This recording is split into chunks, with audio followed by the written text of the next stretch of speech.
So I came across this story about a woman who'd been with her company for 6 years. And honestly, it's one of those situations where you can feel the shift before things come to a head. Like everything is fine until it isn't. She'd built a really solid reputation there, worked in sales, consistently one of the top performers, even won awards for having the highest client retention in her area. The kind of person managers trust without needing to check in all the time. And because of that, when a new product team opened, she got the role. It wasn't handed to her. She applied, interviewed, and earned it. At first, it sounded ideal. Small team, new product, and a direct line to leadership. The kind of setup where if it goes well, it really goes well. There were only 2 of them on the team at the start. And the first guy, she actually liked working with him.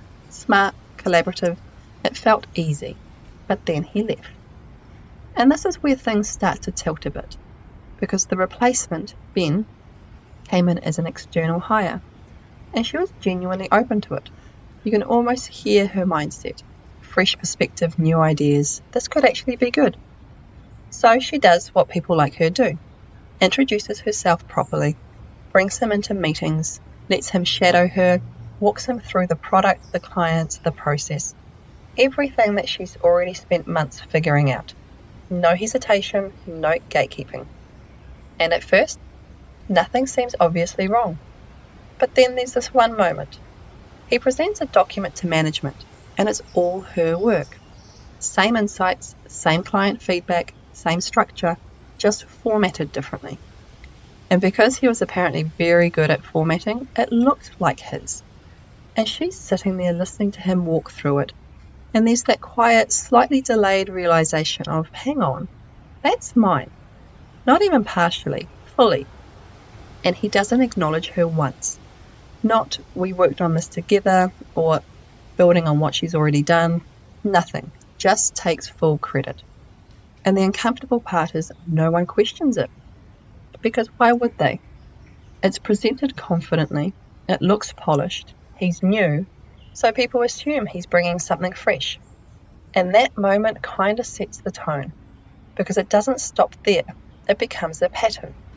He talks over her in meetings, cuts her off mid-sentence, starts excluding her from conversations she should obviously be part of, and avoids the harder tasks, but somehow still ends up presenting the outcomes. And the credit keeps landing with him. Even worse, it gets personal. Little comments, dismissive tone, subtle little put-downs that are vague enough not to be called out immediately, but clear enough that you still feel them. And she tries to handle it properly.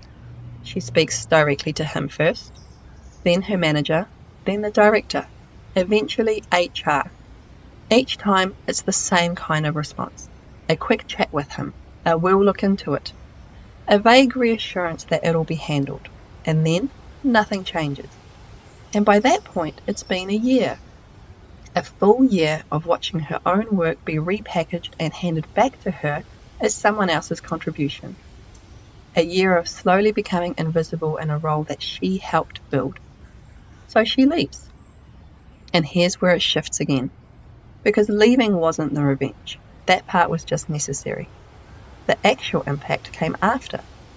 See, she hadn't just been doing her job. She'd been holding a lot of that function together without it being obvious. Client relationships, retention, the nuance of how to actually sell the product without overpromising. The little adjustments you only learn from being in it for years. And Ben didn't have that. What he had was presentations. So at first, everything still looked fine. Documents were polished, updates sounded confident, leadership probably thought things were still running smoothly. Calm on the outside, unhinged inside. Because then, clients started noticing the difference. Small things at first. Follow-ups not quite landing the same, expectations being set and then not met, conversations feeling slightly off. And then a couple of the key clients pulled back. They just didn't renew. And in sales, that's where it actually hurts. Revenue dipped, retention dropped, and the numbers started telling a story that formatting couldn't cover. And suddenly, the work that she'd been doing quietly became very visible in its absence. Because it's easy to underestimate someone when everything's working. It's a lot harder when it stops. And from what she heard through former colleagues, leadership eventually started digging into what had changed. And there wasn't really a clean explanation, just a slow decline that traced back to when she left. And Ben, he struggled. Because you can present someone else's work for a while, but eventually you have to produce your own. And that's where it caught up. Sometimes the most effective kind of revenge isn't loud. It's just removing what you are quietly holding together. I always find these ones interesting because on the surface it looks like she lost. She left a job that she'd been in for 6 years.